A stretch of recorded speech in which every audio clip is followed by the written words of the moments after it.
స్యనలో నిలోంబరమహర్నాథో హిమాంశుః పుమాన్ ఇచ్చాభాతి చరాచరాత్మకమిదం యస్యైవమూర్త్యష్టకం నాన్యత్కించన విద్యతే విమృశతాం యస్మాత్ పరస్మాద్విభో తస్మై శ్రీ గురుమూర్తయే నమ ఇదం శ్రీదక్షిణామూర్తయే. యోగీశ్వరుడు హృదయ పుండరీకంలో మనస్సును నిరోధించేశారు. ఇంద్రియాలను బయటికి పంపించకుండా మనస్సంబంధం లేనిది ఇంద్రియాలు బయటికి వెళ్ళవు. తద్వారా విషయ సేకరణ కానీ అలాంటివి ఏం లేవు. ఆ మనస్సుని ఆ చిత్తంలో ఒక సమిధిలాగా అలా పడేసేశారు, అగ్నిలో సమిధి వేసినట్టుగా దాన్ని స్వాధీనపరుచుకున్నారు. ఆత్మరుత ఇంద్రియాలను మరుశబ్దం చేత వాయువులు, ఉపలక్షణ విధేయ ఇంద్రియాలు, సమస్తమైనటువంటి జ్ఞానేంద్రియాలు, కర్మేంద్రియాలు అన్నీ కూడాను స్వాధీనంలో ఉన్నాయి. ఆనందానుభూతిలో ఉన్నారు. ప్రహృష్యద్రోమాణ ఆనందం అనుభవిస్తున్నారు. రోమాంచితం, ఆనంద బాష్పాలు అలా నవ్వుకుంటూ ఆనందపడిపోతున్నారు. అలా ఉంటూ ఉంటారు యోగేశ్వరుడు. వాళ్ళని చూడాలి, మీకు తెలుస్తుంది కొంచెం. అలాంటి మనుషుల్ని నేను కొంతమందిని చూశాను. ప్రహృష్యద్రోమాణ ప్రమదసలిలోత్సంగిత దృశ అలా గగురుపాటు చెంది కన్నీళ్లలోంచి ఆనంద బాష్పాలు కలుగుతూ అలా అలా పరమాత్మను దర్శిస్తూ ఉంటూ ఉంటారు. యదాలోక్యాహ్లాదం ఏ పరమాత్మని దర్శించడం చేత వాడికి ఎటువంటి ఆనందం కలిగిందో అది ఎలా ఉందో చెప్పమంటావా? ఒక ఉపమానం చెప్తారు మీరు. హృదయవ నిమజ్యామృతమయ్యే ఒక మడుగులో దిగాడు. ఏదో స్నానం చేశామంటే పంపు కింద సగం శరీరం తడిసి తడవక ఏదో జరుగుతూ ఉంటాయి స్నానాలు. అలా కాదు, చాలా లోతైనటువంటి మడుగులోకి దిగాడు, స్నానం చేశాడు. ఒకసారి మొత్తం శరీరం అంతా కూడా మునిగిపోయింది. ఇంకా ఎంత ఆనందంగా ఉంటుందో, ఎంత చల్లగా ఉంటుందో చెప్పలేం కదా. ఒకేసారి అనుభవిస్తాడు ఆనందం. అలాగా ఒకానొక అమృతమయమైనటువంటి హృదయం, అది ఆ పరమాత్మ స్వరూపం. అది ఒక ఆనంద సముద్రం. దాంట్లో మునిగిన వాడు ఉంటాడే, వాడు ఎప్పుడు అమృతంతోనే ఉంటాడు. దధతి అంతస్తత్వం.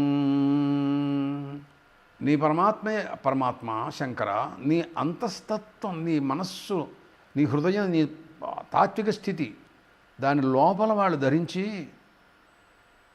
కిమపి యభినస్తత్కిల భవాన్, వాళ్ళు ఎంత ఆనందం అనుభవిస్తూ ఉంటారో మనం చెప్పలేం కదా. అలాంటిది జరుగుతూ ఉంటుంది. అదంతా కూడా యోగ ప్రభావం. యోగీశ్వరుడు మహాత్ములందరూ కూడాను ఆ రకంగా వారు ఆ లోపల చూసేటటువంటిది దేనివలన వాళ్ళకి ఇటువంటి రోమాంచములు, ఆనంద బాష్పాలు అలా ఆనందం అనుభవిస్తున్నారో తెలుసా? లోపల అంతఃకరణంలో నిన్ను చూసుకుంటున్నారు వాళ్ళు. నీ దర్శనం అయింది వాళ్ళకి. యదాలోక్య, నీ దర్శనం చేసుకోవడం వలన, నీ దర్శనం అవటం వలన అమృతమయమైనటువంటి సముద్రంలో మునిగినటువంటిగా, మామూలు సముద్రం కాదు, అమృత సముద్రం. అలా దాంట్లో మునిగిన వాడికి ఎంత ఆనందంగా ఉంటుందో అంత ఆనందంగా ఉండటానికి నీ దర్శనమే కారణం, నువ్వే కారణం కదా. అటువంటి ఆనంద స్వరూపుడు పరమాత్మ నీవు. తర్వాత మాట్లాడుతూ త్వమర్కస్త్వం సోమస్త్వమసి పవనస్త్వం హుతవహః త్వమాపస్త్వం వ్యోమత్వం ధరణిరాత్మా ఉముధరణిరాత్మా త్వమతి పరిచ్ఛిన్నామేవం త్వయి పరిణతాం బిభ్రతగిరం న విద్మస్తత్వం వయమిహ మిహతు యత్వం న భవసి. శంకర, కొంతమంది నీవు అష్టమూర్తివి అని అనుకుంటూ ఉంటారు. భూరంభంస్యనలో నిలోంబరమహర్నాథో హిమాంశుః పుమాన్ ఇత్యాభాతి చరాచరాత్మకమిదం యస్యైవ మూర్త్యష్టకం. అని మనకి దక్షిణామూర్తి స్తోత్రంలో కూడా ఉంది. ఆయన పంచభూతాలు, సూర్యచంద్రుడు, యజమానుడు అన్నీ నీవే అలాంటి వాడివి. ఇదంతా ఎలా ఉందంటే వాళ్ళు పరిచ్ఛిన్నమైన బుద్ధితో చూస్తున్నారు నిన్ను సరిగ్గా వాళ్ళు అర్థం చేసుకున్నారని నేను అనుకోను. త్వమర్కస్త్వం సోమస్త్వమసి పవనస్త్వం హుతవహః త్వమాపస్త్వం వ్యోమత్వం ధరణిరాత్మా త్వమితి. ఈ రకంగా పంచభూతాలు, సూర్యచంద్రుడు, యజమానుడు ఇట్లా అష్టమూర్తి స్వరూపం నీవేనని వాళ్ళు అనుకుంటున్నారు. పరిచ్ఛిన్నామేవ త్వయి పరిణత బిభ్రతుగిర్రం. వాళ్ళ వాక్కులన్నీ కూడాను నిన్ను గురించి ఇట్లాగే చెబుతూ ఉంటాయి. సరే చెప్పుకొని వాళ్ళ సంగతి నాకెందుకులే, మేం మాత్రం అదే నీ తత్వం మాత్రం మేము అనుకోవటం లేదు శంకర. న విద్మస్తత్వం వయమిహతు యత్వం భవసి. నువ్వు సమస్తం కేవలం పంచభూతాలే కాదు, సూర్యచంద్రుడే కాదు, సమస్త బ్రహ్మాండ గోళకాలతోనూ నీకంటే నీ తర్వాత ఇంకా ప్రపంచంలో ఏమీ లేదు. ఏది ఉంటే అదల్లా నీవే అని మేము నిర్ణయించుకున్నాం. మేము అనుకునేటటువంటిది అది పరమాత్మ.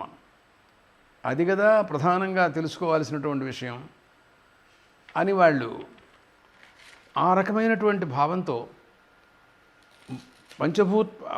అష్టమూర్తి అనుకునేటటువంటి భావం కాదు, అంతకంటే కేవల పరిపూర్ణమైనటువంటి ఆనంద స్వరూపమై సర్వాత్మకుడు, ఆయనకంటే వ్యతిరిక్తమైనటువంటిది ఈ ప్రపంచంలో ఏమీ లేదు, రేహనానాస్తికించిన అనేటటువంటి స్థుతులు చెప్పిన ప్రకారంగా అని వారు నిర్ణయించుకున్నారు. అట్లా అనుకుంటున్నాం శంకర నిన్ను గురించి అని కొంతమంది తత్వవేత్తలు అనుకునేటటువంటి భావాలను తెలియజేశాడు. మరో శ్లోకంలో మాట్లాడుతూ అంటాడు గంధర్వరాజు, త్రయీం తిస్రో వృత్తి త్రిభువనమధోత్రీనపి సురాన్ అకారాద్యైర్వర్ణైస్త్రిభిః అభిదధతీర్వర్ణ వికృతి తురీయంతే ధామ ధ్వనిభిరవ అవరుంధా అణుభిః అవరుంధానమణుభిః సమస్తం వ్యస్తం త్వాం శరణద గృణాత్యోమితి. పరమాత్మ, నిన్ను తెలుసుకోవడానికి ఓంకారం చాలా ముఖ్యమైనటువంటిదయ్యా. అసలు అది చాలా ఉత్తమోత్తమం. దానికంటే నిన్ను తెలుసుకోవడంలో సాధనం మరొకటి ఉంటుందని నేను అనుకోను. కేవలం ఈ విషయాన్ని పరిపూర్ణంగా నిరూపించడం కోసమని మాండూక్యోపనిషత్తు దానికోసమే కూర్చుంది. అందుకోసమే అంటారు పెద్దలు, మాండూక్యమేకమేవాలం ముముక్షూణాం విముక్తయే అంటారు. దాంట్లో నీ స్వరూపం ఏమిటి అని మనం బాగా ఆలోచించినట్టయితే వ్యస్తం సమస్తం, విడివిడిగా కూడా ప్రపంచంలో అనేక పదార్థాలు అనేక రూపంగా నువ్వు కనపడుతున్నావు. అదే నీ స్వరూపం అని నేను అన్నాం. వీటి యొక్క సమాహారం సమస్తమైనటువంటి స్వరూపం కూడా నీదే అని కూడా తెలుసుకోవాలి మనం. ఉదాహరణకి మీకు ఓంకారం అకార ఉకారం అకారాత్మకంగా కనపడుతూ ఉంటుంది. అది వ్యస్తంగా విడివిడిగా దాని స్వరూపం ఎలా ఉంటుందో ఏమిటో మాండూక్యోపనిషత్తు ఎంతో గొప్పగా వివరిస్తుంది. చివరికి మళ్ళీ తురీయ స్వరూపాన్ని గురించి మాట్లాడుతుంది. దాంట్లో వారు వివరించినటువంటిది చూసినట్టయితే త్రయీ, 3 వేదాలు, వేదాలన్నీ కూడాను దాంట్లోవే వేదసారం. త్రయీం తిస్రో వృత్తి, మానసిక వృత్తులు, జాగ్రత్త స్వప్న సుషుప్తులు, అంతఃకరణ వృత్తులు, అలాగా అభిమాని దేవతలు, అభిమాని జీవులు, విశ్వతేజస ప్రాజ్ఞులు అధ్యాత్మంలో, అధిదేవతంలో విరాఢ్యరణ్యగర్భ వ్యాకృతులు, అలాగా అధ్యక్షరంలో అకార ఉకార మకారములు, ఇలాంటి త్రయీం తిస్రో వృత్తి త్రిభువనం, ముల్లోకాలు నీవే. అధోత్రీనపి సురాన్, బ్రహ్మ విష్ణు మహేశ్వరుడు వారు అకారాజ్యైర్వర్ణైస్తభిః. అలాంటి స్వరూపం కానీ నీది మామూలుది కాదు కదా. నిన్ను గురించి మనం చెప్పాలి అంటే తీర్ణ వికృతి అంటే వికారాతీతమైనటువంటి స్వరూపం. ఇదంతా వికారంలో చెందుతుంది. ఈ లోకాలు బ్రహ్మాండాలు ఇవన్నీ కూడాను దానికి అతీతమైనటువంటి నిర్వికల్పమైనటువంటి స్వరూపం కదా తురీయ స్వరూపం. దాని గురించి ఎంతో గొప్పగా వర్ణిస్తుంది మాండూక్యోపనిషత్తు. అలాంటి కనుక వ్యస్తంగాను సమస్తంగాను మొత్తం అంతా కూడా నీవే కానీ వేరుగా ఏమీ లేదు అనే విషయాన్ని ఉపనిషత్తులన్నీ ప్రతిపాదనిస్తుండేటటువంటి తత్వం పరమాత్మ నీవే కదా అని అంటూ తురీయ స్వరూపంగా పరమాత్మని వారు ధ్యానం చేశారు. పరిపూర్ణమైనటువంటి ఆత్మస్వరూపమే శంకరుడు అనే భావం దీంట్లో స్పష్టంగా తెలుస్తోంది. మరొక ప్రసంగంలో మాట్లాడుతూ గంధర్వరాజు అంటారు, క్వమే చేతశంభో కృష పరిణతి క్లేశమనిమగం సమృద్ధిస్తే నిత్యక్వచన గుణని సీమాంతకరణీ ఇతీశ త్రస్తం మంతవచరణయోర్భక్తిరకరోత్ అమందీకృత్యైవం వచన కుసుమాభ్యర్చన విధిం. శంకర, నేనేదో నాకు తోచిన రీతిలో నేను మాట్లాడాను ప్రభు. నీ స్తోత్రం చేయటం నిజంగా నేను చేయగలనా? నువ్వెక్కడా నేనెక్కడా? నీ స్వరూపం వాంగ్మనస్సులకు గోచరించదే. నేను వాక్కుతో ప్రారంభించా, మనస్సుతో ఆలోచిస్తున్నా. వాస్తవంగా నీ తత్వాన్ని గురించి చెప్పిన వాళ్ళు నువ్వు తురీయ స్వరూపం నిర్వికల్ప స్వరూపం అంటున్నాం. అది తీర్ణ వికృతి అంటే వికారానికి అతీతమైనటువంటి పదార్థంగా నీ స్వరూపాన్ని గురించి ఉపనిషత్తులన్నీ కూడా చెబుతున్నాయి. అటువంటి దాన్ని స్తోత్రంతో నేను స్తోత్రం చేయగలనా? చేయలేను కదా ప్రభు. క్వమే చేత శంభో, మే చేత క్వ, నా మనస్సా ఇదేమిటి, నేనేమిటి? కృత పరిణతి క్లేశవశగం. కానీ అల్లా అని శాంతం వర్ణించకుండా ఎలా ఉంటాను నేను? వచ్చినట్లది ఎంత తెలిస్తే అంతలో మాట్లాడతాం. పిల్లల మాటలు కొంచెం తెలిసి తెలియకుండా ఉంటూ ఉంటాయి. పెద్దవాళ్ళైన వాళ్ళు అర్థం చేసుకుంటారు. అట్లాగే నాకు నా విజ్ఞానాన్ని అనుసరించి నాకు తెలిసినంతలో మాట్లాడుతూ ఉంటాను. అది క్లేశ పరిణతి. అది ఇప్పుడు శాంతం పరిపూర్ణంగా తెలుస్తుందని నేను చెప్పలేను. కాళిదాస్ అన్నాడు, క్వసూర్య ప్రభువు వంశ క్వచాల్ప విషయామతి. రఘువంశాన్ని వర్ణించడాన్ని మొదలెట్టి ప్రారంభిస్తూ ఆయన అన్నాడు ఇట్లాగే, సూర్యవంశ మహారాజులు ఉన్నారు, వాళ్ళ చరిత్రను గురించి వర్ణించటమా? అయ్యి బాబోయ్. క్వచాల్ప విషయామతి, నా బుద్ధి చాలా తక్కువ చిన్నది అని అనుకుంటూ తన గర్వపరిహారం కోసమని అలా మాట్లాడుకున్నాడు. అలా ఇక్కడ కూడా కృష పరిణతి. నా మనస్సు ఎలాంటిదంటే కృషించి తక్కువగా చిన్న విషయాలు గ్రహించడానికి ఏదో చిన్న చిన్న మాటలు, పెద్ద పెద్ద భాషతో మీరు చెబితే నాకు అర్థం కాదు. ఏదో శ్రీహర్షుడు భాష అలాంటి శ్లోకాలు చెప్పారనుకోండి, నాకేం తెలియదు. ఏదో రామ గ్రామం గచ్చతి అంతే, రాముడు ఊరు వెళ్ళాడు, ఇలాంటి పదాలు చిన్నవి చెబితే నేను తెలుసుకుంటా.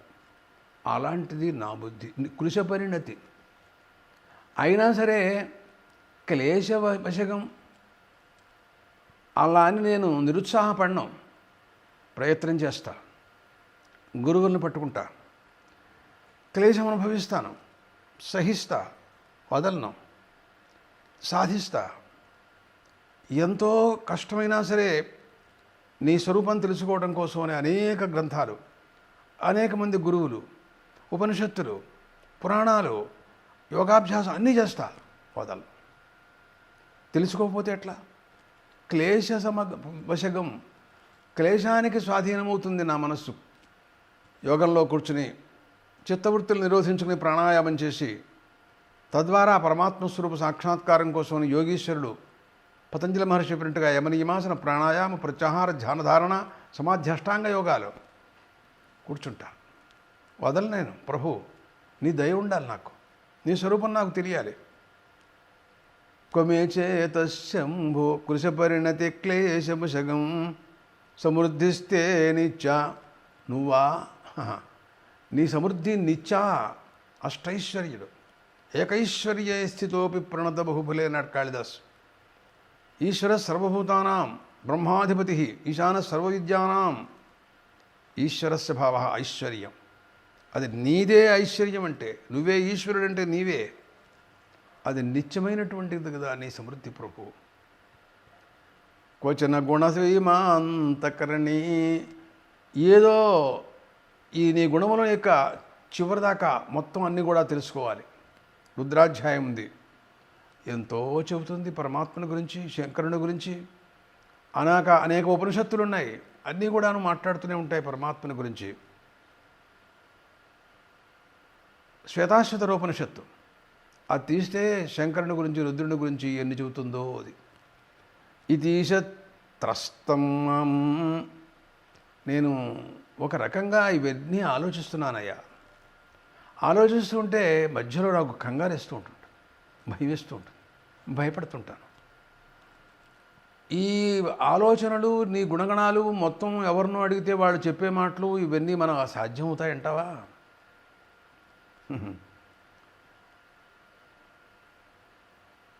గంధర్వరాజు చివరిలో ఓ మాట చెప్పాడు శ్లోకం. అని ఏమన్నాడు తెలుసా?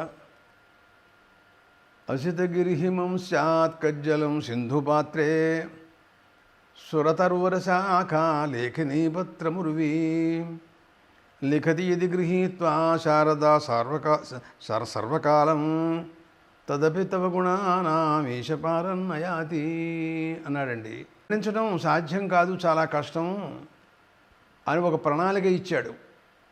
అదంతా కరెక్ట్ అని కాదు, మొత్తం ఆయన భావావేశం, ఆయన మనసులో ఉన్న భావం చెప్పాడు.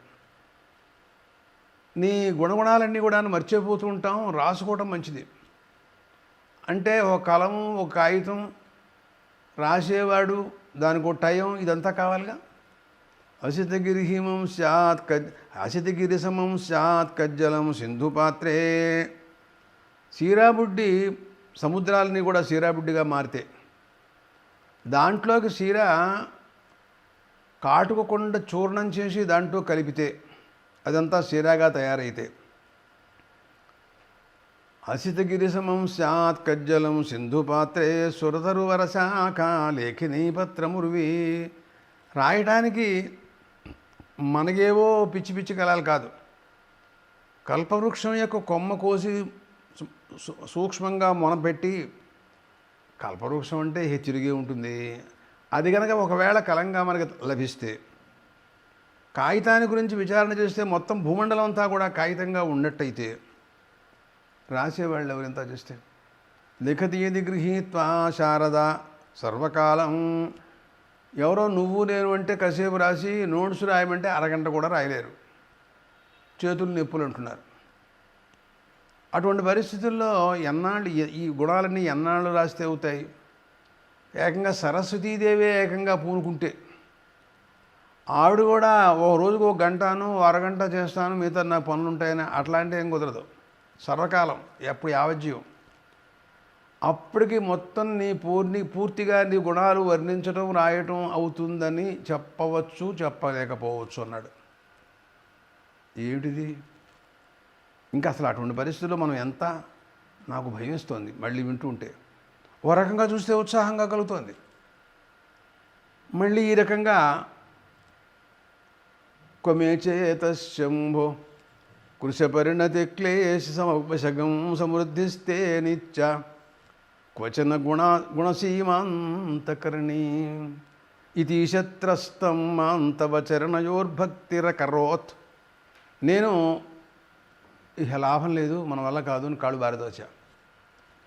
అయిపోయింది, నీరసంగా ఉంది, నా వల్ల కాదు అనుకుంటున్నా. కానీ నీ భక్తి నా లోపల ఉంది. ఒరే అలా కూర్చుంటావేరా, లే నన్ను ప్రేరేపిస్తోంది.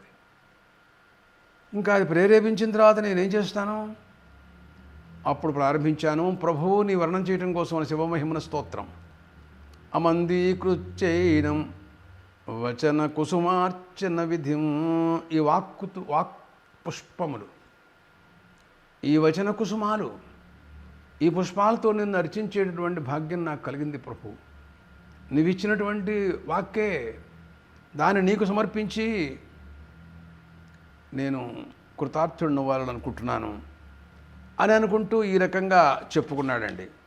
మరో మాటలో అంటాడు, భవశర్పో శర్వో రుద్ర పశుపతిరథోగ్ర సహ మహాన్ అథో భీమో భీమేశానౌ ఇతి యతు అభిధానాష్టకమిదం అముష్మిన్ ప్రత్యేకం ప్రవిచరతి సేవశ్రుతిరపి ప్రియాయాస్మై ధామ్నే ప్రవిహిత నమస్యోస్మి భవనే అంటాడు.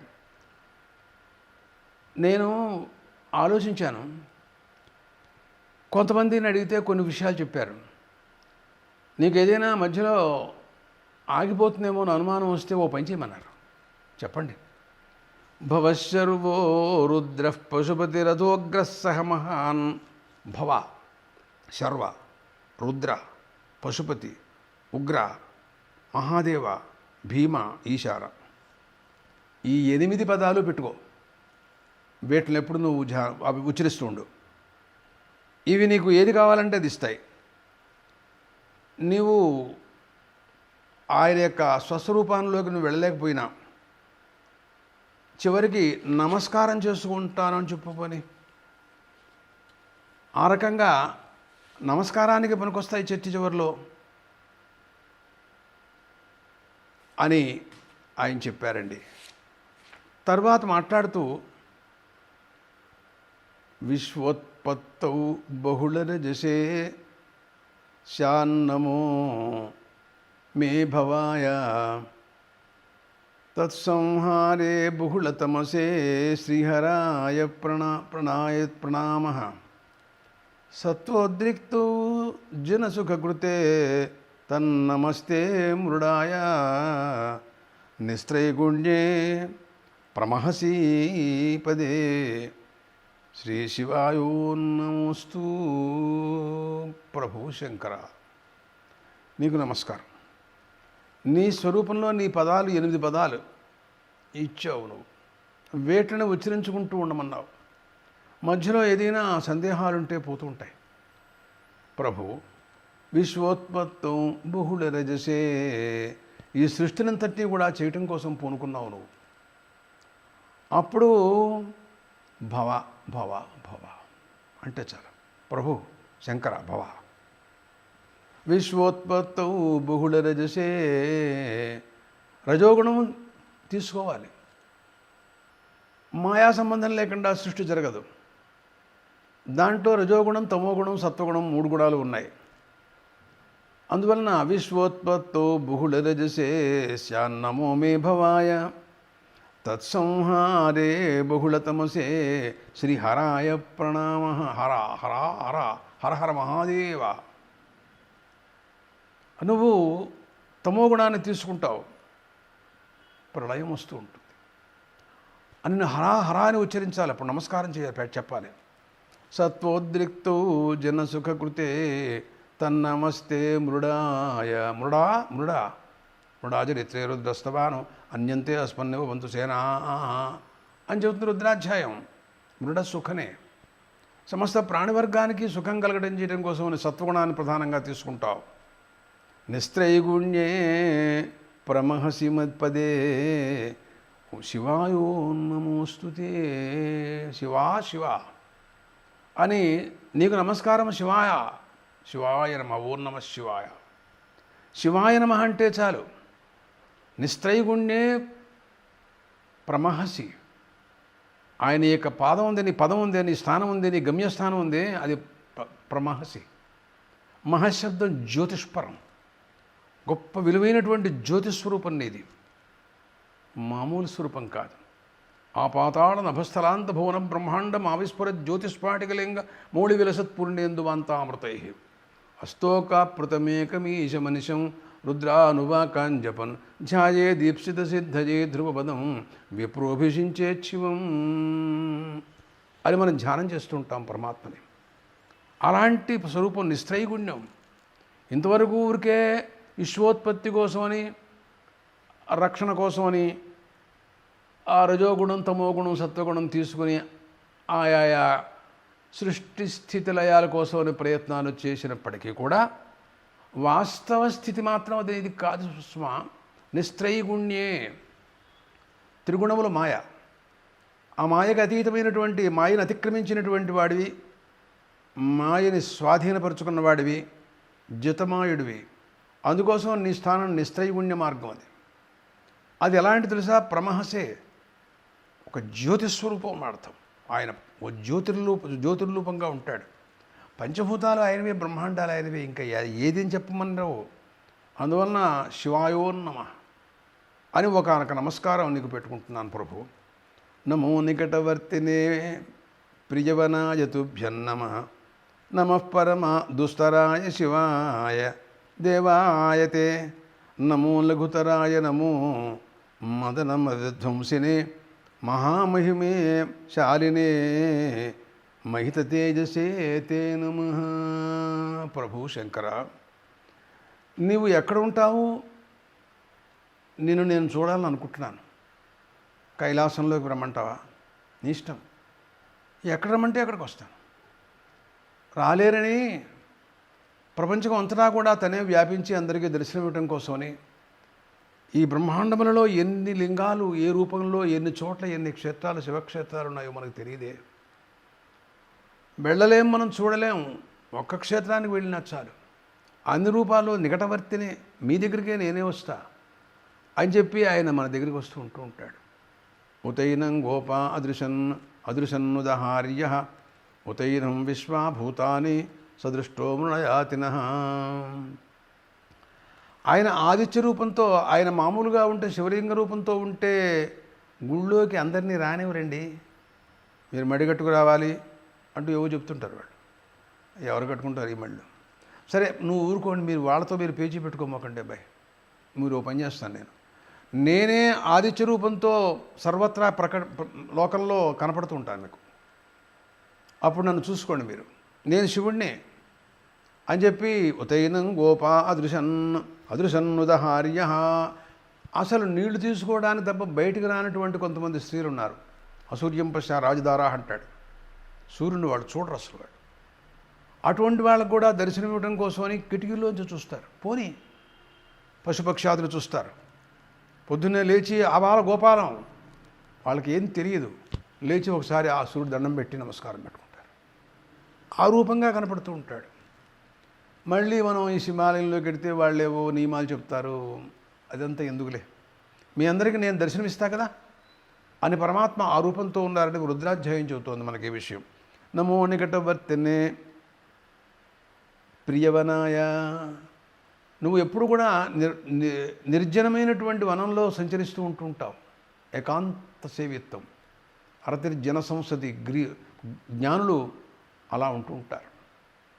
తుభ్యన్నమః నమః పరమదుస్తరాయ. నిన్ను పొందడం చాలా కష్టం. శివాయ దేవాయ తే నమో లఘుతరాయ. అసలు రుద్రాధ్యాయంలో ఉన్న పేర్లను చూస్తే బాబు, అసలు ఆ రుద్రాధ్యాయం అసలు అర్థమైంది గొప్పే. అది ఎవరైనా మనకి చెప్పాలి. మళ్ళీ గంధర్వరాజు పుష్పదంతుడు వస్తే మనకు తెలుస్తున్నది, లేకపోతే అంత తేలిగ్గా తెలియదు. ఆ మహాత్ముడు విద్యారణ్య స్వామి, శంకరాచార్యుల వారు, భట్టభాస్కరుడు ఇలాంటి మహాత్ములు చెప్పగా కొంతవరకు మనకు అర్థమవుతోంది, తెలియట్లేదు కదా. కాబట్టి మహామహిమ శాలినే మహిత తేజసే తే నమో నమః. మహాదివ్య తేజస్సు, ఒకనొక తేజస్సు బ్రహ్మాండములని కూడాను వ్యాపించి ఉంటాడు. చివరిలో రుద్రాధ్యాయం చెబుతుంది, ఆయన లేని చోట్లేదు. సహస్రాణి సహస్రశోయే రుద్ర అది భూమ్యాం.